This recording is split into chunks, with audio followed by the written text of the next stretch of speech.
परीक्षित ने प्रश्न किया, गुरुदेव मरने वाले को क्या करना चाहिए? अच्छा, मरने वाले कोई अकेले महाराज परीक्षित हैं? हम आप सभी मरने वाले हैं, कौन कब मरेगा ये पता नहीं, लेकिन ये निश्चित है कि मरना है। तो प्रश्न अकेले राजा परीक्षित के लिए नहीं है, हम आपके लिए भी है। सावधान हमें ज्यादा होना चाहिए, क्योंकि परीक्षित को तो पता है कि 7 दिन तक मरेंगे नहीं, क्योंकि 7 दिन बाद मृत्यु है। पर हम लोगों को तो कल का भी भरोसा नहीं है, कुछ पक्का है। इसलिए हर क्षण को ऐसे जिए जैसे ये आखिरी क्षण है। एक संत कहते थे ये बात, बोले महाराज इससे क्या होगा? बोले बुरे कामों से बच जाओगे। शायद आपको ये बात ऐसे समझ में नहीं आएगी। क्या हुआ? समझ में आ रहा है ना? तो अच्छा, दूसरी तरह तुम्हें समझाएं। एक महात्मा जी थे, उनके पास एक व्यक्ति आए, तो महाराज जी भगवान के भजन में मन नहीं लगता, कुछ ऐसा उपाय बतलाइए जिससे मन लगे। अरे क्या मन लगना नहीं लगना, अब तो तुम्हारे 7 दिन की तो उम्र बची है, 7 दिन बाद तो तुम्हारी लकीरें कह रही हैं कि तुम्हारे 7 दिन ही बचे हैं। वो तो घबरा गया।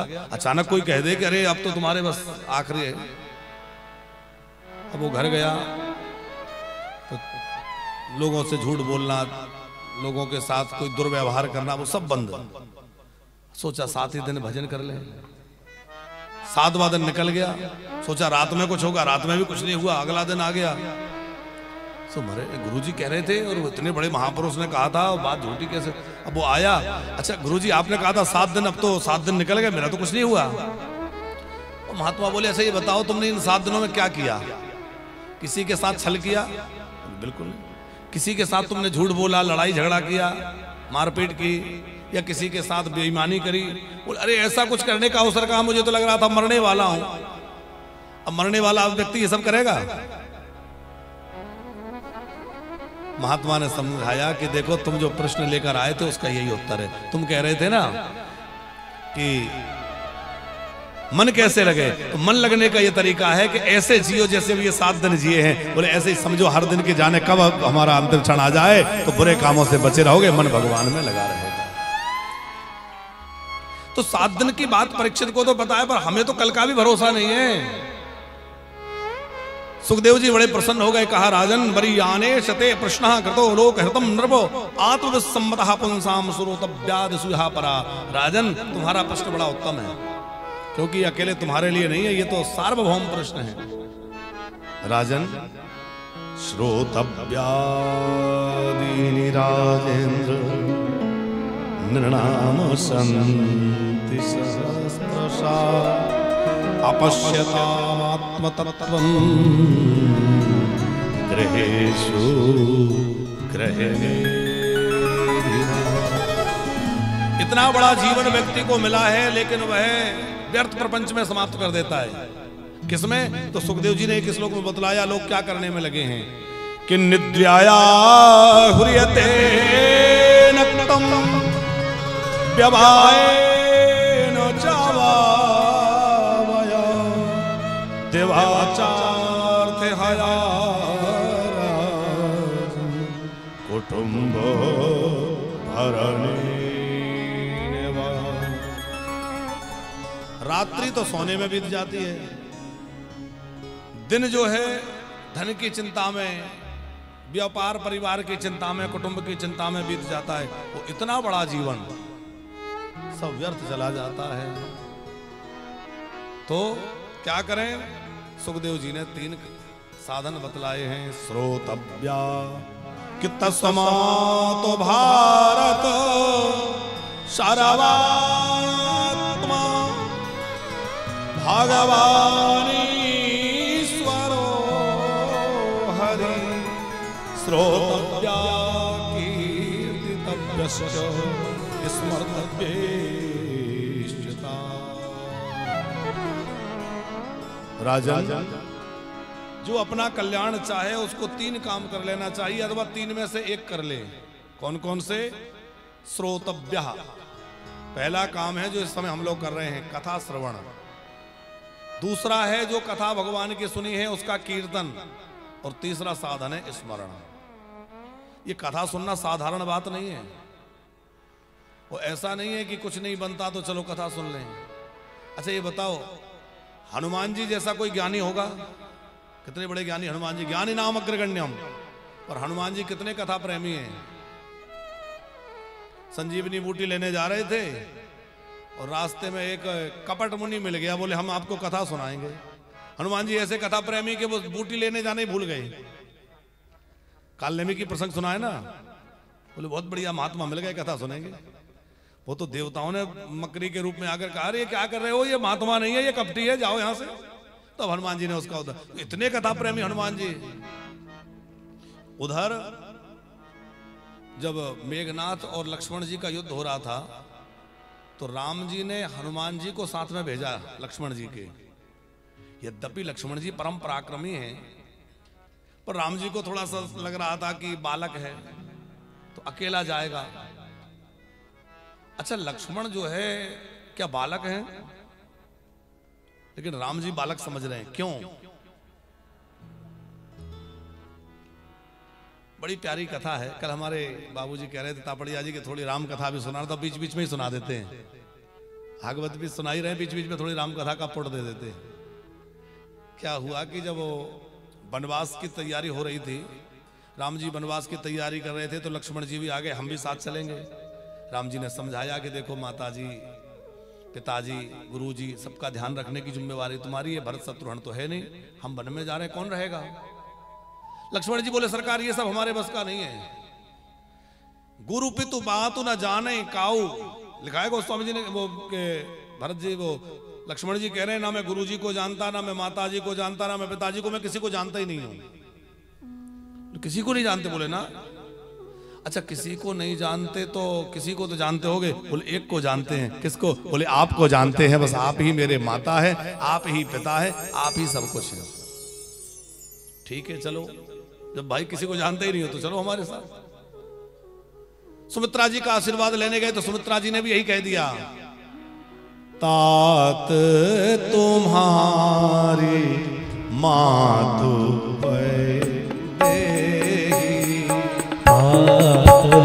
तुम्हारे मातु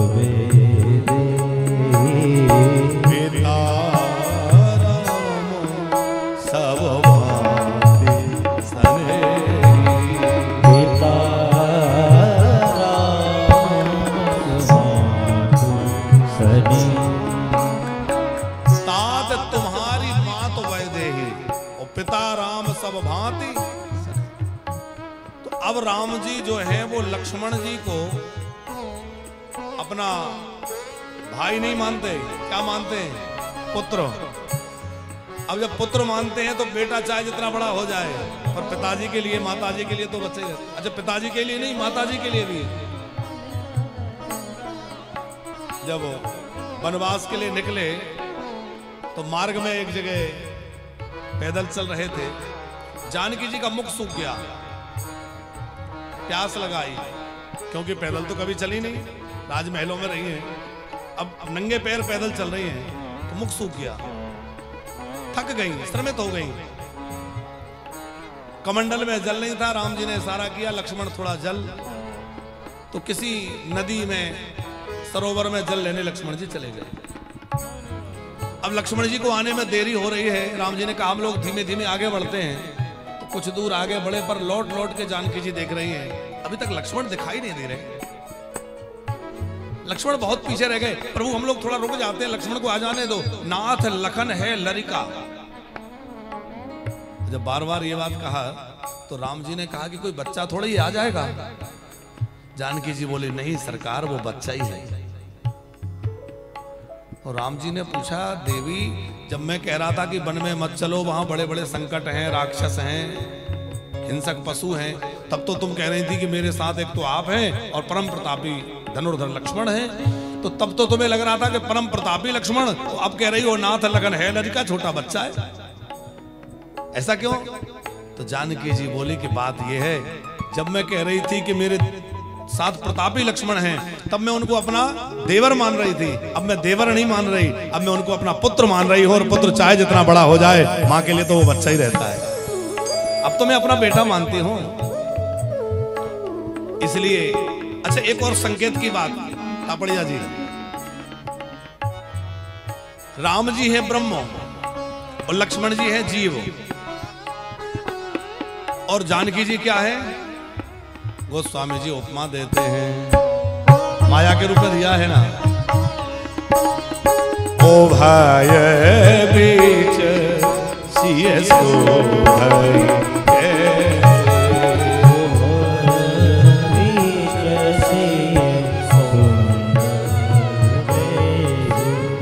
ओ भाई बीच सिए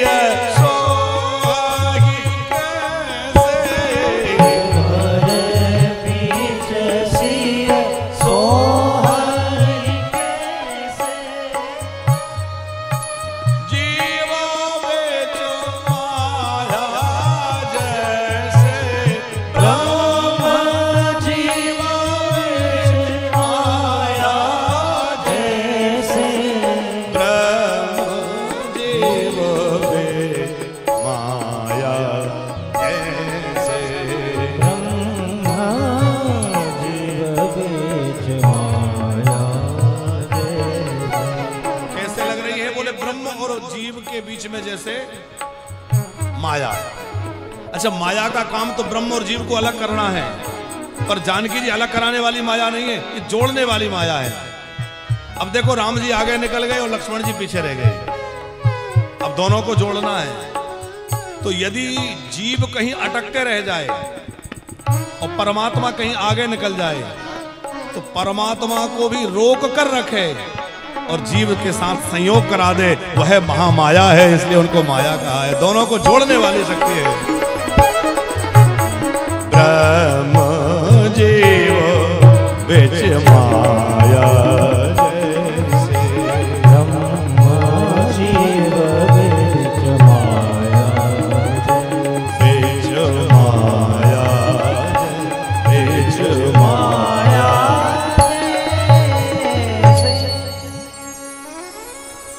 तो अब राम जी के मन में भी वही वात्सल्य भाव आ गया। अब लक्ष्मण जी युद्ध करने जा रहे थे, तो हनुमान जी से कहा आप भी साथ जाओ। हनुमान जी ने कहा जो आज्ञा। अब हनुमान जी गए, साथ में हनुमान जी थे। आप लोग रामचरितमानस पढ़ते हैं कि हनुमान जी लक्ष्मण जी के साथ थे, तभी तो हनुमान जी उठा के लाए जब लक्ष्मण जी मूर्छित हो गए रावण के वो मेघनाथ के प्रहार से। तो रोते रोते राम जी ने पूछा कि हनुमंत तुम साथ में थे, तो ये बताओ लक्ष्मण को शक्ति कैसे लग गई, तुम कहां थे? हनुमान जी बोले सरकार, मेरे साथ एक मेरी कमजोरी सामने आ गई। क्या?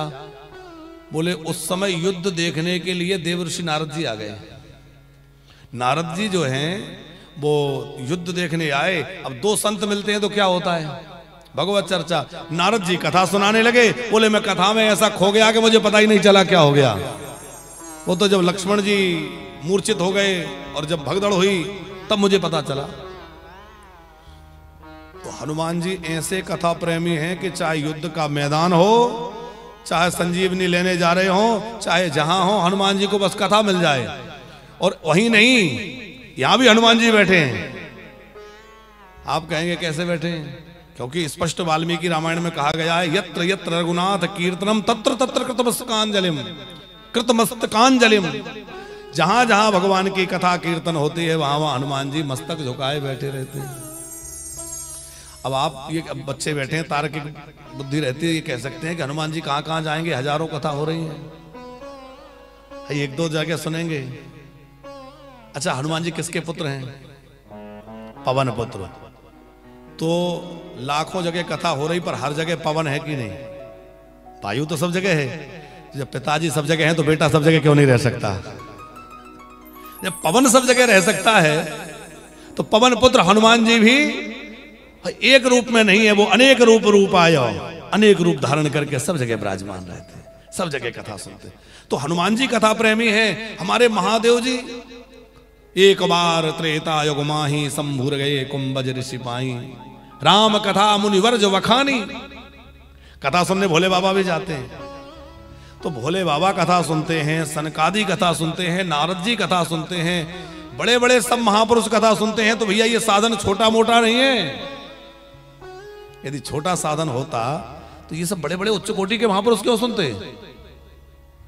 इसका मतलब है कि कथा श्रवण जो है बड़ा श्रेष्ठ साधन है। सुखदेव जी कह रहे हैं श्रोतव्या कीर्तितव्यश्च, कीर्तन करो। कीर्तन करना भी एक बड़ा श्रेष्ठ साधन है। 3 साधन यहां कहे हैं, कथा श्रवण, कीर्तन और स्मरण। उसमें कथा श्रवण जो है ना और स्मरण, ये 2 अंगी हैं, 2 अंग हैं, और मुख्य अंगी इनका है कीर्तन। कीर्तन इन दोनों से श्रेष्ठ है। कीर्तन भक्ति बड़ी श्रेष्ठ है। कीर्तन क्या है? भगवान के गुण, चरित्र, लीला आदि का गायन करना कीर्तन कहलाता है। ये जो हम बोल रहे हैं ये भी कीर्तन है।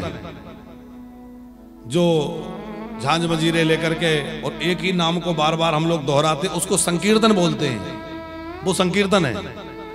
कीर्तन का मतलब है भगवान के गुण गाना, भगवान का नाम, भगवान का रूप, भगवान की लीला और भगवान के धाम, इनकी चर्चा करना, अपने मुख से उनकी गाथा गाना, ये कीर्तन है। उच्चैर भाषा तो कीर्तनम, प्रेम पूर्वक भगवान नाम, भगवान का यश गाइए, इसी से वाणी का साफल्य है।